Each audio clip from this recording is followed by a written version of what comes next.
एक फिजिकल गुरु होते हैं और एक गुरु तत्व के बारे में बताया जाता है। गुरु ना होने पर भी गुरु तत्व को अपन स्वीकार करके भक्ति करने लग जाते हैं। तो दोनों में क्या डिफरेंस है, मतलब कैसे शक्तियाँ कार्य करती हैं गुरु और गुरु तत्व? एक बार समस्त देवी देवताओं को इस बात का घमंड हो गया कि हम सर्वोपरि, वायु देवता, वरुण देवता, अश्वनी देवता, इंद्र देवता, जितने भी देवता हैं ये अपने आप को बहुत बड़ा मानने लगे थे। सबसे पहले गुरु दीक्षा ली इंद्र देवता ने। गुरु तत्व एक ऐसा तत्व है जो इस धरती को, इस लोक को परालोक से जोड़ता है।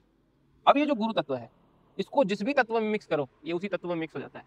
गुरु तत्व साधना से नहीं बनता, गुरु तत्व गुरु परंपरा से बनता है। आप ये समझिए कि भगवान शिव की गुरु परंपरा सबसे बड़ी है। वो शंकर नाम के व्यक्ति ने जब शरीर छोड़ा, उसने अपनी शक्ति एक व्यक्ति को दी और उसको कहा कि तुम इस मंत्र का जप करते रहना, मेरा सूक्ष्म शरीर तुम्हारे पास रहेगा, और जब तुम मरने वाले हो तब तुम अपनी शक्ति सामने वाले को देना, तब मेरी सारी शक्तियां उसके पास रहेगी। बाबा कहते हैं बेटा, सतयुग के अंदर व्यक्ति की ध्यान शक्ति और उसकी फिजिकल शक्ति एक होती है, त्रेता में थोड़ी दूर हो जाती है। अगर इनको एक करना है तो इनको थोड़ा ध्यान करना पड़ेगा। इन दोनों के बीच की ध्यान शक्ति कम हो गई। जिसके पास जितनी ज्यादा सिद्धियां होती है, एक दिन के अंदर उसको उतने ही अलग अलग ख्याल आते हैं। छोटे बच्चों को देखा है, सुबह से लेकर शाम तक वो इतना दिमाग चलता है उनका, ऐसे उस समय सारी सिद्धियां एक्टिव होने की कगार पे होती है। 24 घंटे में जितनी ऊर्जा बनेगी उससे ज्यादा तो बनी नहीं पाएगी। अगर उस व्यक्ति को बहुत ज्यादा ऊर्जा चाहिए तो क्या करना पड़ेगा? उसको परंपरा से जुड़ना पड़ेगा। वहां पर अगर वो जब करेगा, वहां पर अगर वो तब करेगा तो उसके साथ बैठकर कितने और जब करेंगे। अगर आपकी कुल की शक्ति में बहुत अच्छे अच्छे संत हुए हैं तो आपको ऊर्जा लेने की जरूरत नहीं, आप प्रार्थना कीजिए, काम होगा। गुरु की शक्तियां इस प्रकार कार्य करती है कि इंसान को काम करने की जरूरत नहीं पड़ती। इंसान को मार्गदर्शन स्वतः ही मिलने लगता है और गुरुदेव साक्षात साथ देते हैं। कोई भी गुरु परंपरा गलत नहीं होती, बस इंसान अपनी गुरु परंपरा को चयन करने के बाद उस गुरु परंपरा के अनुसार चल नहीं पाता, इसलिए वो दोष और दर्द में भुगतता है। इन सवालों का जवाब मैं स्टेप बाय स्टेप लेते हैं।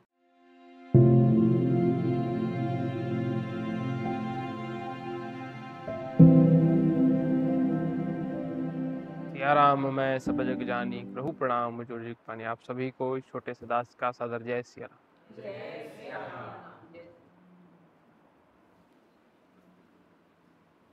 तो कैसे हैं अभी आप सब लोग? पिछली वीडियो में क्या डिस्कस किया था? Life after death. तो आज क्या पूछना चाहोगे? आज भैया हम लोग ऐसी गुरु महिमा, गुरु परंपरा के बारे में ऐसी आपस में डिस्कस कर रहे थे, तो हमारे मन में कुछ सवाल हैं, जिसमें से पहला सवाल ये है कि गुरु की जीवन में क्या महत्वता है, हमें किसको गुरु बनाना चाहिए, तो इस बारे में आप हमें समझाएं और सिखाएं। ठीक है, और कोई? जय श्री राम भैया। भैया कहाँ से स्टार्ट हुआ ये पद्धति, गुरु का पद्धति किधर से स्टार्टिंग पॉइंट किधर है, वो एक क्वेश्चन था मेरा। बाद में दूसरा सवाल क्या है कि क्या क्या प्रॉब्लम हो सकता है आगे, गुरु का पद्धति का हम फॉलो नहीं किया तो क्या प्रॉब्लम हो सकता है, ऐसा प्रॉब्लम मैं पूछने वाला था। ठीक है। जय श्री राम भैया। भैया मेरा क्वेश्चन ऐसा है कि एक गुरु दीक्षा और एक गुरु दक्षिणा, हम दीक्षा के बारे में तो बात करते ही हैं अक्सर, जो बट दक्षिणा के बारे में हम कभी बात नहीं करते हैं, तो मुझे उसके बारे में भी प्रकाश डालिए। ठीक। जय श्री राम भैया। भैया गुरु और गुरु तत्व, जैसे फिजिकल गुरु होते हैं, एक फिजिकल गुरु होते हैं और एक गुरु तत्व के बारे में बताया जाता है, जिन्हें गुरु ना होने पर भी गुरु तत्व को अपन स्वीकार करके भक्ति करने लग जाते हैं। तो दोनों में क्या डिफरेंस है, मतलब कैसे शक्तियाँ कार्य करती हैं गुरु और गुरु तत्व? ठीक है, और भी कोई? भैया एक क्वेश्चन था कि हम गुरु का चुनाव कैसे करें, अगर हमारा कोई मार्गदर्शन नहीं है, हम भक्ति में नहीं है, हमें पता नहीं है, तो हम गुरु का चुनाव कैसे करें? सवाल बड़े अच्छे अच्छे हैं। ठीक है, तो इसको, इन सवालों का जवाब मैं स्टेप बाय स्टेप लेते हैं। ठीक है, गुरु, गुरु तत्व, गुरु परंपरा। चलिए हम इसको पहले शुरू से शुरू करते हैं। सबसे पहले अगर हम किताबी बातें करें तो जैसे कि हम हर पाठशाला के अंदर बात करते हैं, हर पाठशाला में हम किसी न किसी तथ्य को आधार बनाकर ही हम आगे बढ़ते हैं। तो गुरु तत्व का ज्ञान उपनिषदों में केनो उपनिषद के अंदर दिया गया है।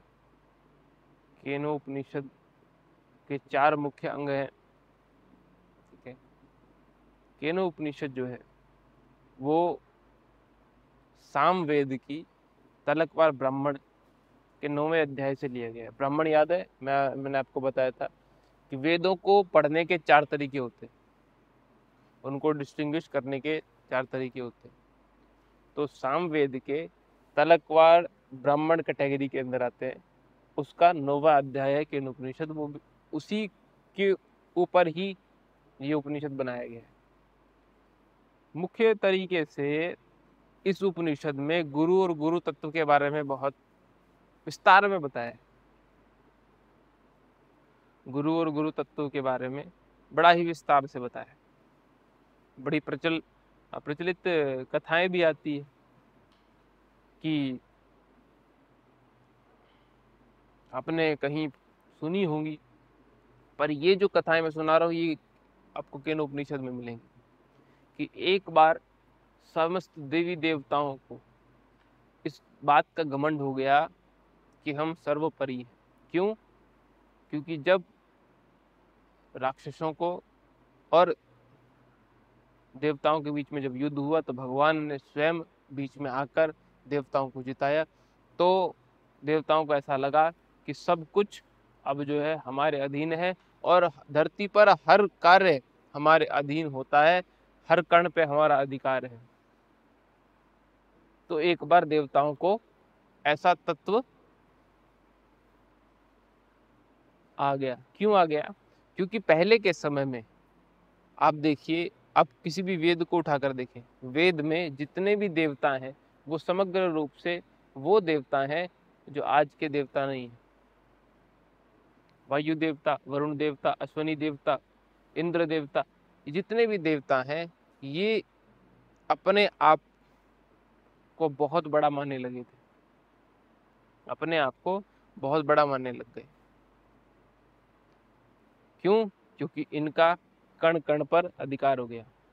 अब जब कण कण पर अधिकार हो गया तो इंद्र देवता सबसे बड़े, और भगवान इंद्र को बिना आहुति दिए किसी भी तरीके का यज्ञ कोई भी संपन्न नहीं होना था, और आज भी नहीं होता। होता है क्या? हो जाता है, आज हो जाता है। उसका कारण है, पहले नहीं होता था, पहले नहीं होता था। तो जब देवताओं को घमंड आया तो एक यक्ष प्रकट हुए। यक्ष कैटेगरी सुनी है आपने, ठीक है, यक्ष भी जाती है। यक्ष प्रकट हुए और इंद्र देवता के सामने जाकर बोलते हैं, इंद्र देवता के सामने जाकर बोलते हैं कि मैं एक छोटा सा यक्ष हूँ और मैं आपके बल को देखने आया हूँ। मैंने आपकी बहुत प्रशंसा सुनी है, मैं बस ये चाहता हूँ कि मैं आपके बल को देखूं। तो अग्नि देवता पास में होते हैं तो सबसे पहले वो बोलते हैं कि क्या देखना चाहते हो। तो अग्नि देवता से यक्ष पूछते हैं कि आप हैं कौन। कहते कि मैं वो हूँ जिसके बल से पूरी पृथ्वी जल जाती है, जिसके एक भ्रिकुटी के डर से समस्त रूप से ज्वाला ही ज्वाला भड़क जाती है। तो उन्होंने कहा, सरकार तो आप ये तिनका जलाकर दिखाइए। लाख कोशिश की पर वो तिनका, उसी प्रकार वायु देवता आए पर वो तिनका नहीं हिला। ठीक है, धीरे धीरे करके समग्र देवी देवता आते चले गए, पर जब अंत में इंद्र देवता आए तो वो विलुप्त हो गए, विलुप्त हो गए। इंद्र देवता उनकी खोज में निकले, इंद्र देवता उनकी खोज में निकले। तो जाते जाते उन्हें एक माता दिखाई पड़ी, हेमावती नाम जिनका। इंद्र देवता ने पूछा कि यहाँ पर एक यक्ष आए थे, क्या आपने उनको देखा, क्या आप जानते हैं? तो उन्होंने कहा, मैं जानती भी हूँ और मैं तुम्हें वो उनसे मिलवा भी सकती हूँ, और मैं जानती हूँ वो है कौन। बोले कौन है? तो उन्होंने कहा वो ब्रह्म है। कौन है वो? ब्रह्म है। तो ब्रह्म को कैसे प्राप्त करें? तो अब मैं कैसे जानूं? आप मुझे बताइए।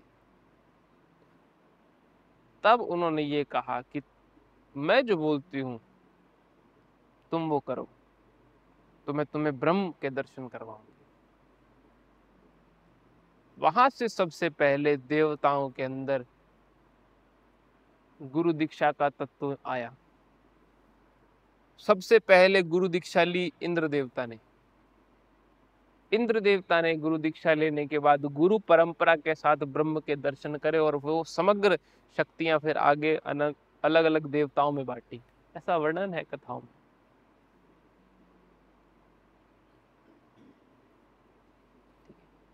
सोचो ना, भगवान शिव ने किसी भी देवता को ब्रह्म का तत्व नहीं दिखाया,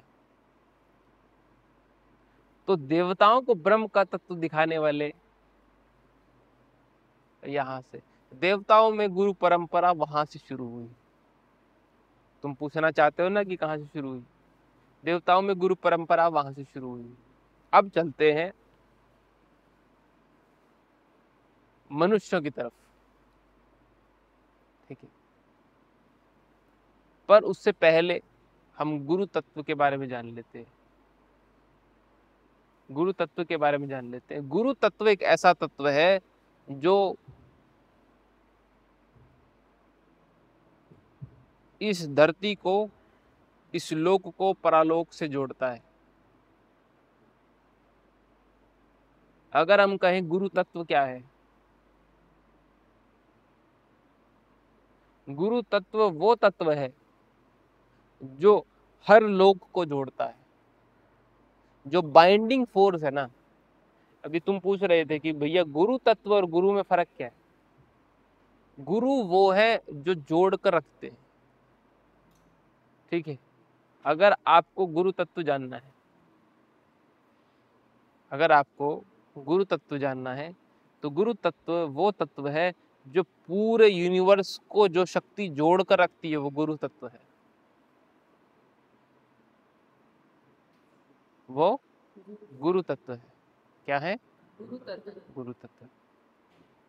गुरु तत्व ही वो ऊर्जा है जो इस पूरे संसार को जोड़ कर रखती है, बाइंडिंग फोर्स है, ठीक है। तो गुरु ब्रह्म है क्या? नहीं है। ये वो तत्व है जो इस पूरे संसार को जोड़कर रखता है। इसीलिए जिसका भी गुरु तत्व बहुत बड़ा होगा, वो हमेशा जोड़ने की बात करेगा। उसके पास हमेशा एक ऊर्जा शक्ति रहेगी, हमेशा वो दूसरों के अंदर ऊर्जा शक्ति प्रवाहित करने की चेष्टा रखेगा। गुरु तत्व एक चमत्कारिक तत्व है जो धरती पर रहता है, जो जोड़ कर रखता है सबको। उसको हम गुरु तत्व बोलते हैं। अब ये जो गुरु तत्व है, इसको जिस भी तत्व में मिक्स करो, ये उसी तत्व में मिक्स हो जाता है। मैं तुम्हें एक अलग कॉन्सेप्ट सिखाता हूँ। ये जो गुरु तत्व है, इसको जिस भी तत्व में मिक्स करो, ये उसी तत्व में मिक्स हो जाता है और वहां से जोड़ने का काम करता है, वहां से जोड़ने का काम करता है। आसान भाषा में समझाऊं? ओके, देखिए, जोड़ने का काम कौन करता है? अभी बताया मैंने, गुरु तत्व। जब भी कोई व्यक्ति किसी देवता की उपासना करता है, या फिर जब भी कोई संप्रदाय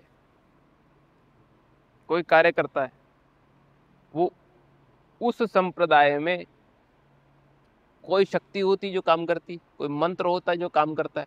उस मंत्र के अंदर अपना एक तत्व के साथ गुरु तत्व होता है, अपने एक तत्व के साथ गुरु तत्व होता है। फॉर एग्जाम्पल, आज हम जैसे आराम कर रहे हैं, इस मंत्र के अंदर एक तो राम तत्व है और साथ में एक गुरु तत्व है। एक राम तत्व है, साथ में एक गुरु तत्व है। वो गुरु तत्व क्या कर रहा है? जोड़ रहा है। राम तत्व क्या कर रहा है?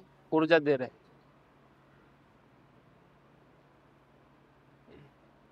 ठीक है। गुरु तत्व क्या कर रहा है? जोड़ रहा है। राम तत्व ऊर्जा दे रहा है। तो जो राम है वो ब्रह्म है, पर जो नीचे जोड़ रहा है वो गुरु तत्व है। ठीक है। इसीलिए कभी कभी कहते हैं गुरु गोविंद दोहु खड़े काकेला गोपाए बलिहारी गुरु आप पे गोविंद दियो मिलाए। मतलब ऊपर की जो ऊर्जा है, जो राम का तत्व है, उसको जोड़ने का काम गुरु तत्व के अंदर है, वो जोड़ता है, होल्डिंग कैपेसिटी। गुरु तत्व को हम ग्रहण शक्ति भी बोलते हैं। गुरु तत्व को हम ग्रहण शक्ति भी बोलते हैं, ठीक है। याद रखना, गुरु तत्व को हम क्या बोलते हैं? इसका मतलब जिसके पास जितनी ग्रहण शक्ति होगी उसके अंदर उतना गुरु तत्व होगा। समझ आया?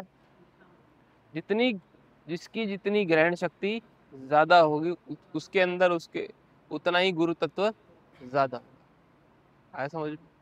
अब सुनिए, जब राम की ऊर्जा, याद रखना यही कारण है कि यहाँ पर हम जय सिया राम कर रहे हैं, यहाँ पर भी राम की ऊर्जा है, ठीक है। आप नीम करोली धाम चले जाओ, कैंची धाम चले जाओ, वहां पर भी राम की ऊर्जा है, ठीक है। आप जो है कहीं और राम की ऊर्जा जहां पर गिर रही है वहां चले जाओ, पर वहां पर जो गुरु तत्व की ऊर्जा है वो यहाँ की गुरु तत्व की ऊर्जा से अलग होती है।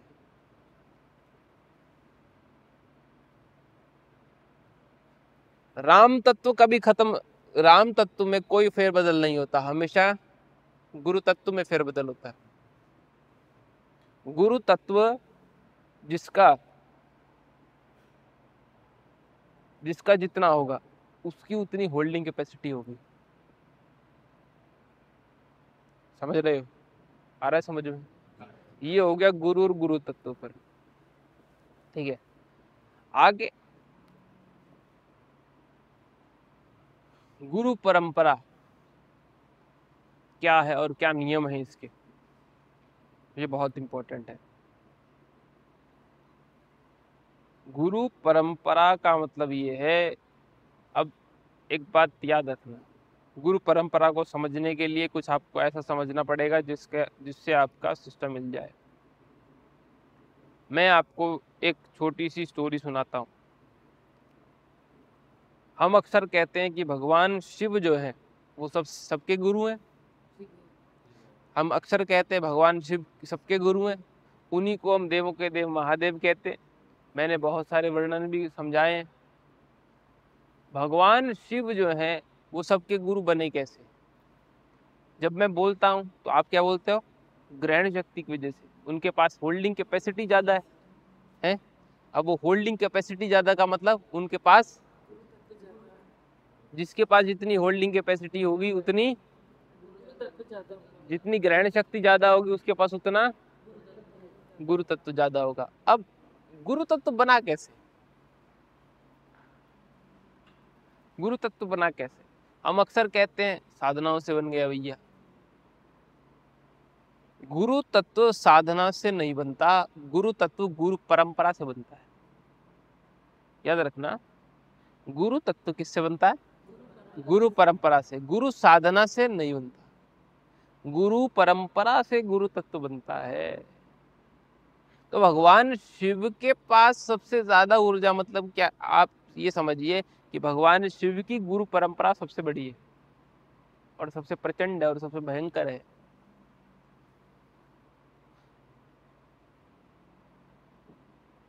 होल्डिंग कैपेसिटी का मतलब समझते हो?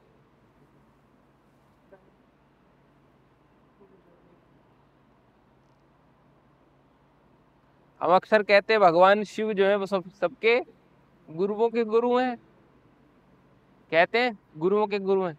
उनकी सबसे बड़ी गुरु परंपरा है। कैसे हुई बताता हूं।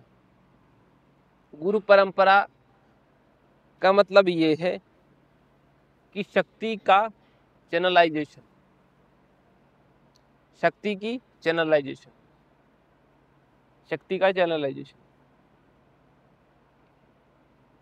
शंकर नाम का व्यक्ति हुआ जिसने साधना करी, शिव तत्व जागृत किया, अपने शरीर से जो जो तत्व राम तत्व ग्रहण किया और नीचे शिव तत्व अर्जित करना शुरू किया।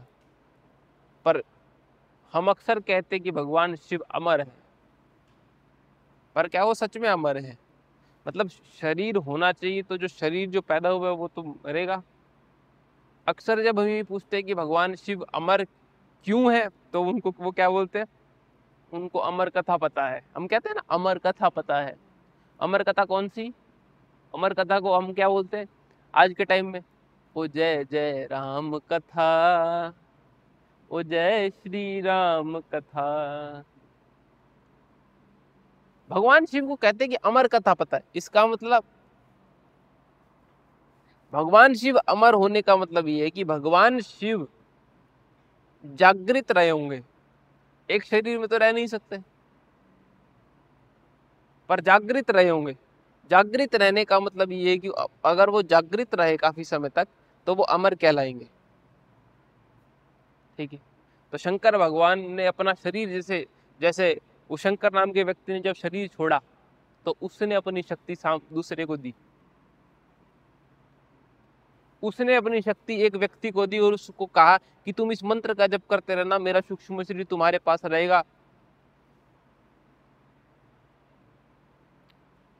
और जब तुम मरने वाले हो तब तुम अपनी शक्ति सामने वाले को देना, तब मेरी सारी शक्तियां उसके पास रहेगी।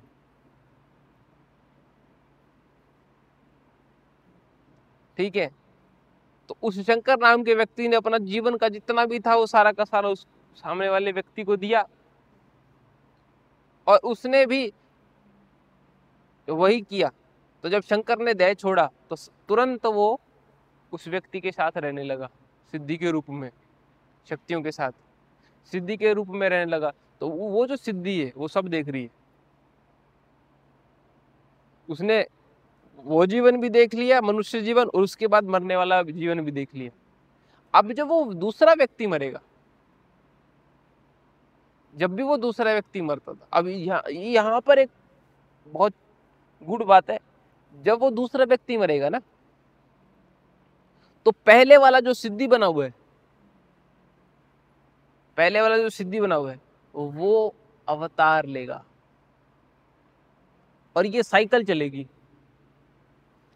मतलब जो सिद्धि बना हुआ था अब वो मनुष्य रूप लेगा, मनुष्य रूप लेगा और दूसरा उसके सिद्धि के साथ, उसका सिद्धि रूप में साथ चलेगा।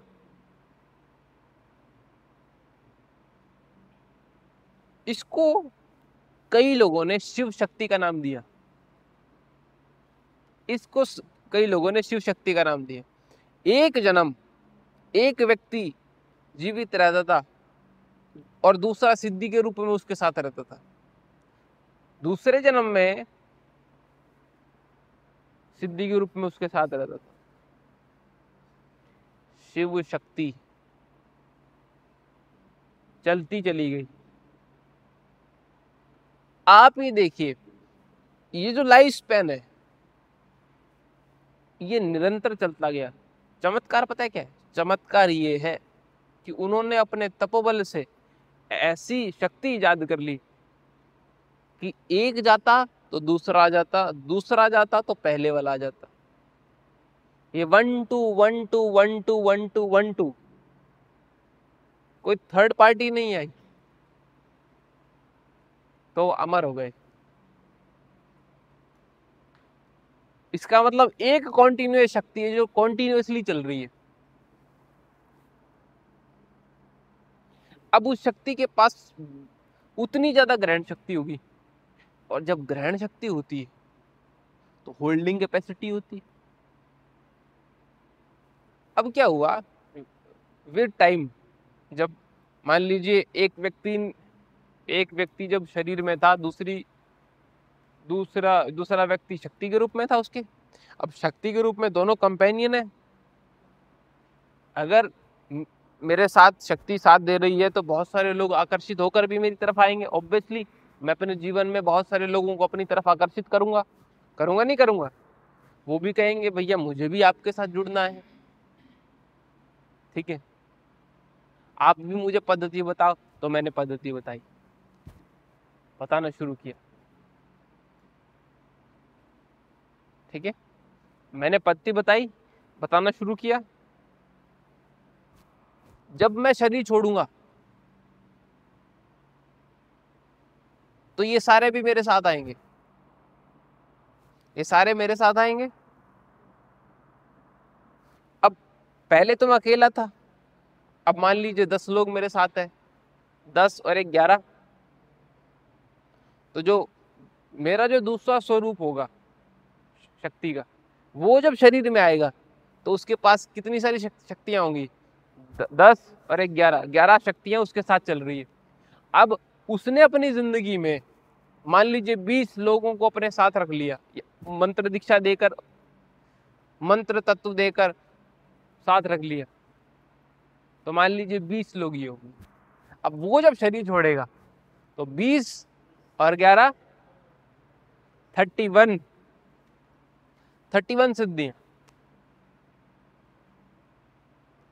अब जब दूसरा लेगा, मान लीजिए 31 सिद्धियां। अब जब 31 सिद्धियां एक साथ काम करेंगी तो ऑब्वियसली एक बारी में 31 लोगों को तो निपटा देंगी, मानते हो? तो ये जो है, ये कॉम्बिनेशन चलता ही रहा, 30 से 60, 60 से 80, 90, 200, 1000, 10,000। अब क्या हुआ? वक्त के साथ हुआ क्या कि जब लाखों करोड़ों में सिद्धियां चली गई और समय का जब फेर आया, क्योंकि जब आप ये देखिए, सतयुग से त्रेता आता है, त्रेता से द्वापर आता है, द्वापर से कलयुग आता है। तो जब समय निकलता है उससे क्या होता है? 2 चीजें होती है। हमारे गुरु कहते हैं जब समय निकलता है बच्चे तो 2 चीजें होती है। सतयुग के अंदर फिजिकल वर्ल्ड और एस्ट्रल वर्ल्ड इस तरीके से होते हैं, त्रेता में थोड़े दूर हो जाते हैं, द्वापर में इससे दूर हो जाते हैं और कलयुग में इससे दूर हो जाते हैं। मैं पूछता हूँ बाबा ऐसा क्यों होता है? बाबा कहते हैं बेटा, सतयुग के अंदर व्यक्ति की ध्यान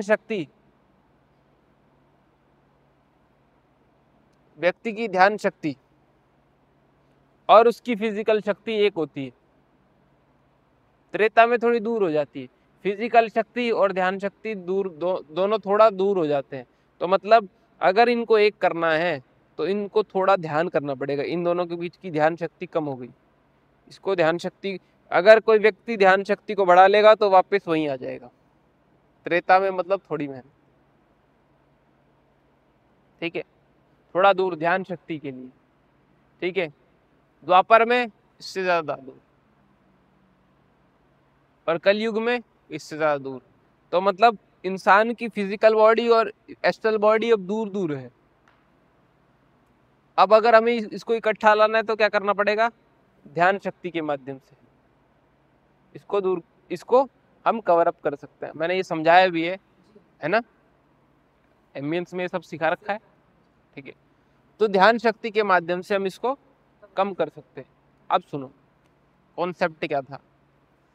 गुरुदेव कहते हैं जैसे जैसे समय बीतता है, जैसे जैसे हमारा समय बीतेगा वैसे वैसे क्या होगा?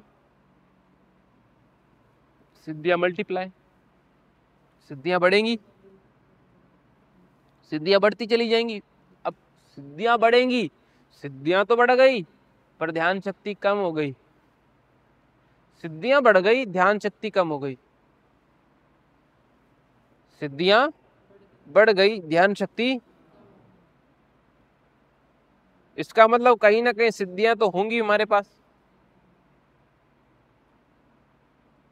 उसका कैसे पता लगाया जाए? जिसके पास जितनी ज्यादा सिद्धियां होती है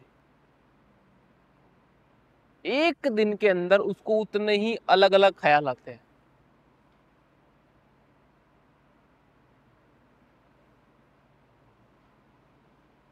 छोटे बच्चों को देखा है, सुबह से लेकर शाम तक वो इतना दिमाग चलता है उनका, ऐसे उस समय सारी सिद्धियां एक्टिव होने की कगार पे होती है।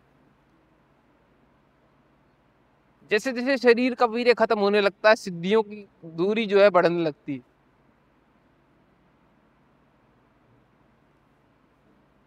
तो वो सिद्धियां होती है हमारी। अब क्या है, अगर हम चाहें तो आज भी हम अपनी सिद्धियों से जुड़ सकते हैं। आज हम इतने लोग हैं, कभी ना कभी हमने भी जन्म लिया होगा, कभी ना कभी हम भी किसी न किसी तत्व का हिस्सा होंगे, शिव शक्ति का हिस्सा कभी ना कभी रहे होंगे हम। क्या मैं ये बात बोल सकता हूँ? बोल सकता हूँ। इसीलिए तो हर व्यक्ति शिव तत्व लेकर पैदा होता है और शिव भगवान का तत्व भी लेकर पैदा होगा और दोष भी लेकर पैदा होगा। तो इसका मतलब ये है कि कहीं ना कहीं किसी न किसी जन्म में हम शिव या शक्ति के रूप में कहीं ना कहीं तो चल रहे थे। क्या मैं बोल सकता हूँ ये बात? जिस स्पीड से वो शक्तियां चली हैं, समझ रहे हैं? ठीक है, शिव शक्ति का हिस्सा मान सकते हैं, मान सकते हैं। ठीक है, अब ये हो गई एक बात। शंकर नाम के व्यक्ति को ये दिमाग में सूझी तो उसने ये करना शुरू कर दिया। उसको कॉपी करा बहुत लोगों ने, अपना एक अलग संप्रदाय बनाया और कॉपी किया।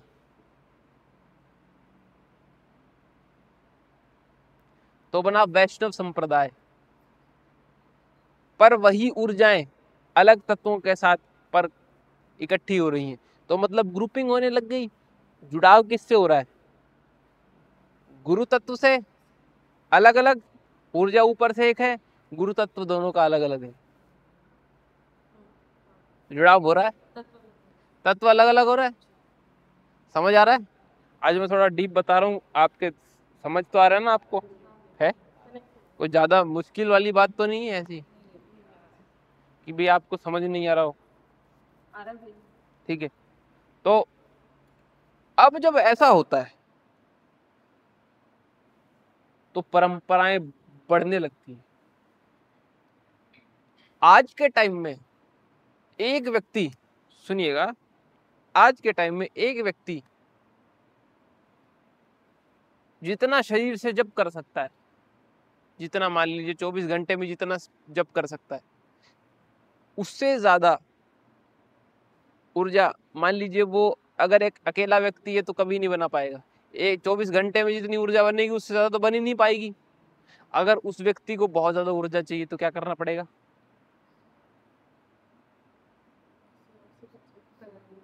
जुड़ना पड़ेगा। कौन सी वाली?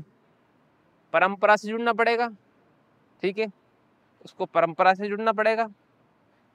वहां पर अगर वो जप करेगा, वहां पर अगर वो तप करेगा तो उसके साथ बैठकर कितने और जप करेंगे? तो ये चेन बन गई, अलग अलग डिफरेंट चेन बन गई, गुरु परंपरा बन गई।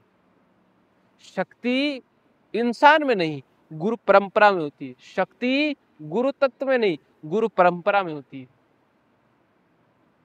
गुरु तत्व वो तत्व है जो इनको जोड़ के रखता है। इसीलिए भगवान से ज्यादा गुरुओं की महिमा गाई जाती है। भगवान से ज्यादा गुरुओं की महिमा गाई जाती है। जो व्यक्ति अपनी गुरु परंपरा नहीं भूलता, उसके पास शक्ति की कभी कमी नहीं आएगी, भले ही वो कुछ भी ना करे। उसके पास शक्ति की कभी कमी नहीं आएगी, भले ही वो कुछ भी ना करे। एग्जाम्पल बताऊं, मान लीजिए किसी व्यक्ति का कोई गुरु नहीं है, तो आप देवता के पास चले जाओ। देवताओं में गुरु परंपरा इंद्र भगवान ने सिखाई थी सबको, और वहां से क्या बने? कुल देवता। कुल देवता ऊर्जा लेकर आ रहे हैं, आप वहां जाकर अपने कुल की शक्ति से मांग सकते हैं। अगर आपकी कुल की शक्ति में बहुत अच्छे अच्छे संत हुए हैं तो आपको ऊर्जा लेने की जरूरत नहीं है, आप प्रार्थना कीजिए, काम होगा। आप प्रार्थना कीजिए, काम होगा। अब जब कुल की शक्ति में दम नहीं होता, या फिर कुल की शक्ति में दरार आ जाती है, या फिर किसी प्रकार से कोई भी ऐसा कर्म हो जाता है जिससे कुल की शक्ति पर कलंक लग जाए, तो व्यक्ति दूसरी परंपराओं में जाते हैं, गुरु परंपराओं में जाते हैं। मनुष्य अपनी अपनी परंपराओं में घुसने की कोशिश करते हैं। जैसे आपकी ऊर्जा खत्म हो गई है तो आप दूसरे की परंपरा में घुसने की कोशिश करते हैं, उसी को गुरु दीक्षा बोलते हैं। उसी को गुरु दीक्षा बोलते हैं। मंत्र जाप करके आप उस कुल में अपने आप को, आप सोचते हैं कि हम किसी भी तरीके से उस संप्रदाय में घुस जाएं। ठीक है, जैसे कि आप लोग हैं, ठीक है, आप लोग जय सिया राम का जप कर रहे हैं, हनुमान जी महाराज को आपने गुरु धारण किया, तो यहाँ की जितनी भी गुरु परंपरा है वो सभी आपका साथ देंगे। आपके कुल देवता आप पर कृपा करेंगे। अब आपके कुल देवताओं ने आप पर कृपा क्यों नहीं की? आप ही के पूर्वजों की वजह से। माफी चाहूंगा, अगर आपके पूर्वज काफी अच्छे होते, ये सच्चाई है, झूठी बात नहीं है, तो आपको किसी भी तरीके से ऊर्जा की कमी नहीं आती। पूर्वजों ने मर्यादा का उल्लंघन किया, उसकी वजह से आपको अपनी परंपरा छोड़कर गुरु तत्व का धारण करना पड़ा। पहला कारण ये है।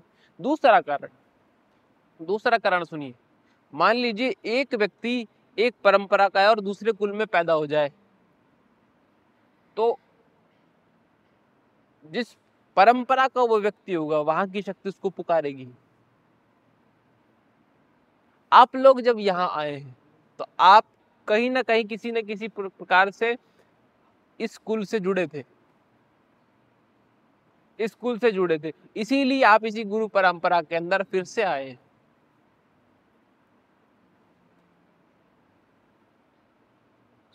ठीक है, यह है दूसरा कारण। तीसरा है संत कृपा। अगर कोई संत ऐसा आशीर्वाद दे दे जिसको बोलते हैं वाइल्ड कार्ड एंट्री, अगर संत कृपा कर दे तो वाइल्ड कार्ड एंट्री भी हो जाती है। और वो कहाँ होती है? गुरु परंपरा में। ठीक है, अब जो मैंने बताया समझ आया। अब हम दूसरा टॉपिक उठाते हैं। बहुत सारे लोग पूछते हैं भैया हमने 15 साल से, 20 साल से, 30 साल से गुरु धारण किया है, हमारा उद्धार नहीं हो रहा, कल्याण नहीं हो रहा, ये नहीं हो रहा, वो नहीं हो रहा, बहुत कुछ। ठीक है, 2-3 कारण है। अब इसको समझिएगा, कारण समझिए। पर कारण समझने से पहले ये सुन लीजिए कि गुरु परंपरा में आने के बाद गुरु की शक्तियां इस प्रकार कार्य करती हैं कि इंसान को काम करने की जरूरत नहीं पड़ती। इंसान को मार्गदर्शन स्वतः ही मिलने लगता है और गुरुदेव साक्षात साथ देते हैं, गुरु की शक्तियां साथ देती हैं। अगर ऐसा नहीं हो रहा तो इसके 2-3 कारण हैं। पहला, या तो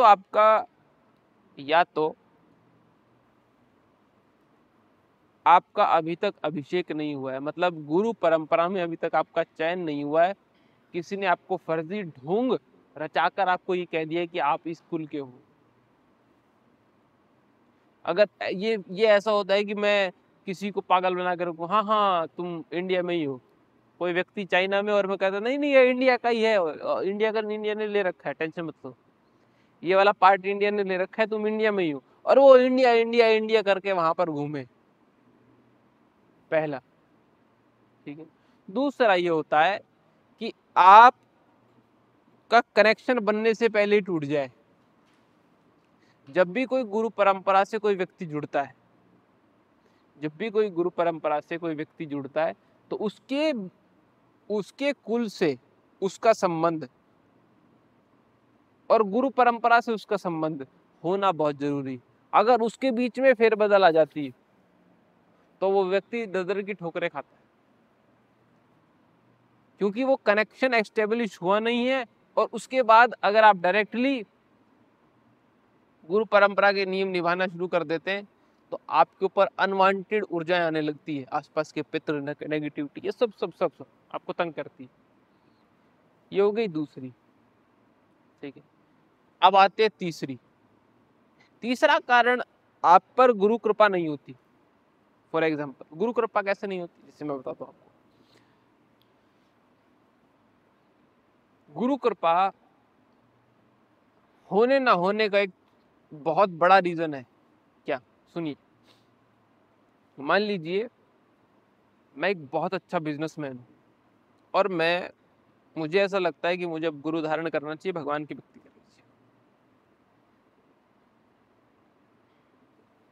भगवान की भक्ति करनी चाहिए, ठीक है। तो मैं ऐसे गुरु के पास जाऊंगा जो भक्ति करते हैं सिर्फ, और जब वहां से मुझे गुरु दीक्षा मिलेगी तो उसके बदले में सिर्फ मुझे भक्ति ही मिलेगी, इसके अलावा मुझे कुछ नहीं मिलेगा। मैं गुरु परंपरा में जुड़ा किस वजह से, गुरु दीक्षा ली मैंने किस वजह से, ताकि मुझे भक्ति मिल सके, तो भक्ति मिलेगी। भक्ति के अलावा जब लोगों को कुछ नहीं और नहीं मिलता तो लोग बोलते हैं कि शायद हम पर गुरु की कृपा नहीं है। जैसे आजकल लोगों को क्रेज है कि आप वृंदावन जाइए, मथुरा में जाइए, बड़े बड़े संत हैं, वहां से गुरु दीक्षा लीजिए, कृपा होगी। ऐसे साधु संतों से दीक्षा लीजिए जो ग्रस्त हुए नहीं कभी, जिन्होंने ब्रह्मचर्य का पालन किया है, जो ग्रस्त हुए ही नहीं कभी, उनकी गुरु परंपरा में गृहस्थी बनाई नहीं है, उनसे लीजिए तो वो आपको आशीर्वाद देंगे। किसका? जो गुरु परंपरा में जो तत्व है वो आपको प्राप्त होगा। याद रखना, जो गुरु परंपरा में तत्व है वो आपको प्राप्त होगा। लोग बड़े बड़े संतों के पास जाकर गुरु दीक्षा प्राप्त करते हैं। गुरु दीक्षा मिलने के बाद आपको कृपा मिलेगी, पर जिस गुरु को जिस भाव से आपने भजा है और जिस गुरु परंपरा से आप जुड़े हो, आपको वही मिलेगा, उसके अलावा कुछ मिलेगा नहीं। मान लीजिए कोई राधा कुल से जुड़ा है तो उनको भक्ति मिलेगी। अगर कोई राधा कुल से जुड़ गया है तो उसको अपना घर बार छोड़ देना चाहिए। अगर वो फिर भी घर बार में रहता है और राधा कुल से जुड़ा हुआ है तो वो दर दर की ठोकरें खाएगा। वो अपने गुरु को ब्लेम ना करे कि आप मेरे गुरु हो, आपने मेरा ध्यान नहीं रखा। आप ऐसे कुल से जुड़े हो जहां पर ये सब चीजें छोड़ने को बोला है। ये सब छोड़कर राधा राम के रस में डूबो, तब आपका उद्धार है।